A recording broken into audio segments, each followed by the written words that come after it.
no gibi de um jeito que te convence, te deixa até irritado. Enfim, fica a minha humilde recomendação, tá? Procura ler isso aqui, cara. Acho que tu vai adorar. Bom, agora vamos falar de Convergência, né?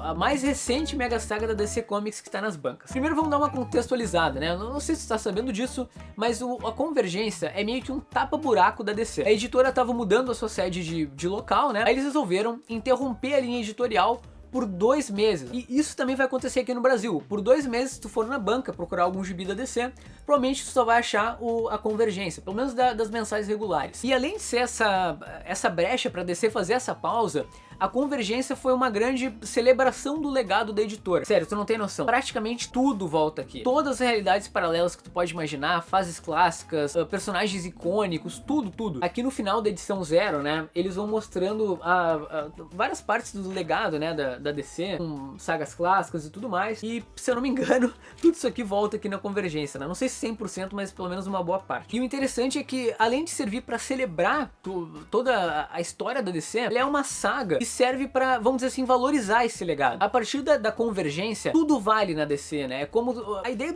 isso são palavras do Dan Didio, né? Era mostrar pros leitores que tudo que eles leram desde lá do começo ainda existiu, sabe? Ainda é importante. Mesmo a DC tendo feito o reboot lá com a Crise nas Infinitas Terras, ou com ou com o Flashpoint, tudo isso ainda é parte da editora, é isso que eles querem dizer. É uma coisa um pouco mais metafórica do que prática, vamos dizer assim. É um jeito deles dizerem o seguinte, ó, tu que é leitor antigo da DC, não te preocupa, tudo que tu leu foi válido pra alguma coisa, não é porque a gente apagou da cronologia que não existe mais. E tá, né? É uma ideia legal, mas se a gente for ver como ela foi executada na saga, eu não curti muito. Até foi curioso, né, que o pessoal começou a perguntar pro Dan Didio, né, então quer dizer que vale tudo agora? A DC vai começar a trazer sagas antigas? Vão lançar uma nova mensal de sei lá qual personagem que tava esquecido? Aí o Dan Didio já, não, calma aí. Não, na verdade, pra que a gente vai mexer no passado, né? A gente vai deixar assim. A única diferença é que os leitores podem saber que tudo isso valeu a pena. E além disso, ele também disse que os leitores não são obrigados a ler a Convergência pra continuar acompanhando o que a DC tá lançando, né? É exatamente isso, cara. É um tapa-buraco que na prática não serve pra tanta coisa. Mas vamos falar da história em si, né? Basicamente, nós temos um planeta chamado Telos, onde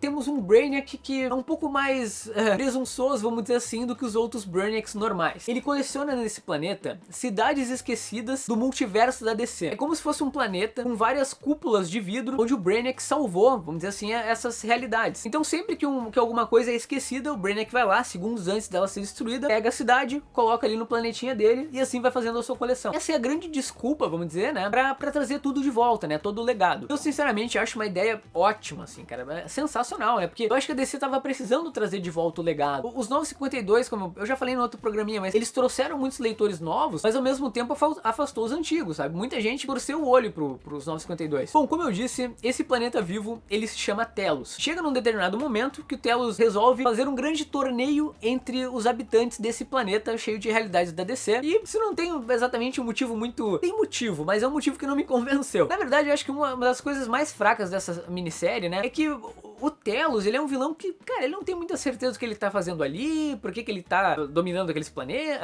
aquelas realidades alternativas. Na verdade, isso é explicado, mas, cara, é meio nada a ver, sabe? Não me convenceu. E é aí que surgem os tie-ins de Convergência, né? Eu tenho aqui, por exemplo, do Flash, e tem tanto uma série focada no Barry Allen, quanto no Wally West. E eu achei muito legal o Wally West voltar aqui. Quando o Telos resolve fazer esse grande torneio entre as realidades da DC, os personagens, obviamente, né, eles vão partir pra briga, né? As cúpulas de vidro que estavam segurando as cidades se liberam, né? Elas saem, os personagens recebem de volta os seus poderes e alguns vão nas outras cidades brigar, ou às vezes tu vai acompanhar alguém que tá na sua cidade tentando proteger e alguém vem bater nele. Aqui, ó, aqui a gente vê o Telos anunciando, né, pro pessoal das cidades que tá na hora de fazer um torneio e que a cidade que vencer, né, essa luta vai ter o direito de voltar pro multiverso, né, pra realidade. Aí essa cúpula aqui, ela desaparece e o Barry sai correndo, trifeliz, né? Bom, vou fazendo um resumo, assim, eu acho que a minissérie em si, né, que a Panini lançou aqui no Brasil em 3 edições, ela é meio fraca, assim, ela não é ruim, mas ela é, cara, é comum, assim,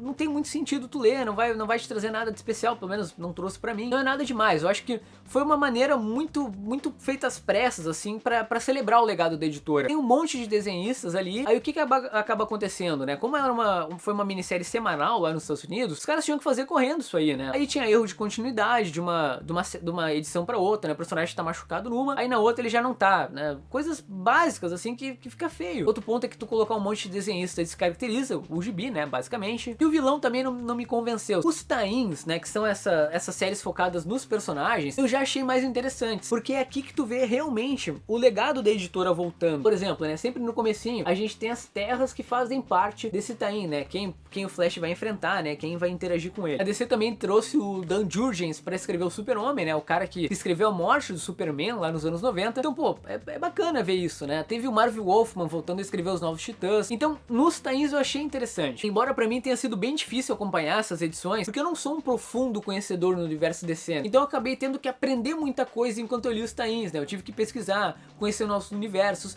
o que de certa forma até foi legal, mas eu acho que o foco maior é pro leitor das antigas da DC mesmo. Passamos agora pra parte dos quadrinhos alternativos e mais aleatórios. Esse mês eu li Hoje é o Último Dia do Resto de Sua Vida, né, da Uli Lust, que é um quadrinho que foi muito aclamado no final do ano passado, né, ficou em várias listas de melhores do ano e tudo mais. E sabe o que eu achei bem bacana? Ele trata sobre uma aventura, né, uma experiência real vivida no final da adolescência aqui da autora. Do nada, a Uli resolveu pegar suas coisas e viajar pelo mundo. Ela era praticamente uma criança, sabe? Saiu por aí viajando, sem dinheiro, sem nada, sem o consentimento dos pais, obviamente. No caso, ela saiu da Áustria, onde ela morava, e foi viver na Itália. Só que sem dinheiro, cara. Ela vivia mendigando, e a partir daí tu vai percebendo algumas experiências, né, que ela acaba passando. O quadrinho ele me chamou muita atenção.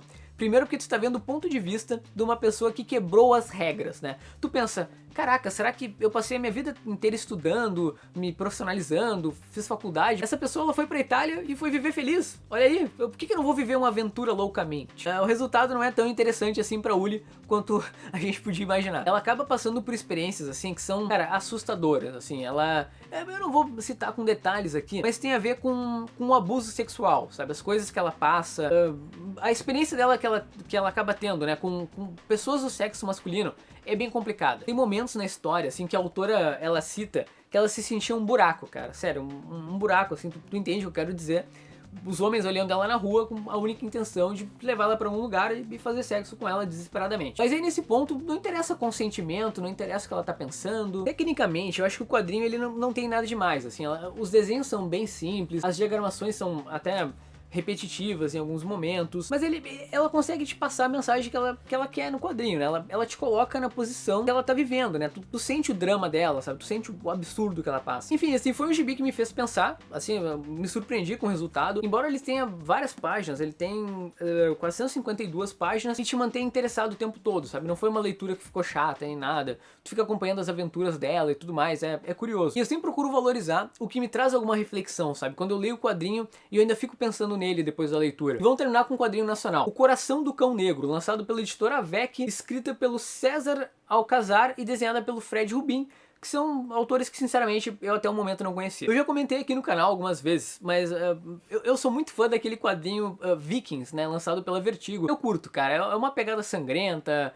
numa época onde tudo era decidido na espada e tudo mais. E foi aqui que esse gibi me pegou, cara. A ideia é a mesma, assim, ele tem um pouco mais de misticismo do que o Vikings, mas é o plano, né, cara? É sangue, espada, e é isso que a gente precisa para uma história ser divertida. A trama trata sobre o Angraf, talvez seja assim que se pronuncia, que é um guerreiro renegado que acaba sendo preso e vai ser levado por um sacrifício para... O plano, na verdade, é invocar uma divindade, e ele vai acabar sendo usado como sacrifício para isso. Nisso também tu acaba descobrindo que um dos caras ali no meio quer se vingar dele por um motivo que a história vai revelar, então não posso falar aqui. É um quadrinho que tem um formato bem similar às gráficas MSP, né, tem o mesmo tamanho, tem uma gramatura bem grossa, papel de qualidade. Os desenhos são bacanas, assim, tem umas cenas de batalha interessantes. A trama é legal até pelo fato dela trabalhar esse misticismo, sabe? É uma coisa que me chama muita atenção, né? Os caras querendo, vamos invocar os deuses. Era uma época de muita ingenuidade nesse ponto. Então isso abre margem, assim, pra tu escrever tramas muito épicas, né? Eu acho legal a resolução desse quadrinho. Enfim, se tu curte a temática, é uma boa leitura, assim, eu gostei. Embora seja o volume 1, tu não precisa necessariamente ler a sequência.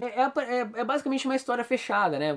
A trama que se desenvolve aqui, ela já se fecha. É isso, eu não tenho muito mais o que falar, assim, é uma trama redondinha, vikings, misticismo, deuses, é legal. Eu achei bacana a iniciativa da editora, né? Lançar um quadrinho, assim, nacional, né? Em alto nível, uma temática diferente, assim, do que a gente tá acostumado, né? Geralmente os quadrinhos nacionais são mais introspectivos, procuram trazer uma mensagem, alguns. E esse aqui não, né, cara? É uma aventura mesmo.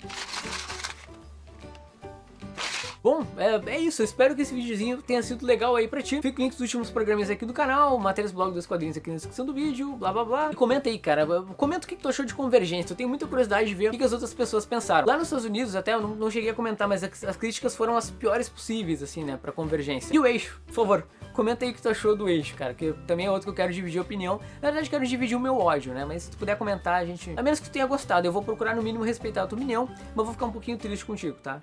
Desculpa. Beleza, cara? Tchau, tchau.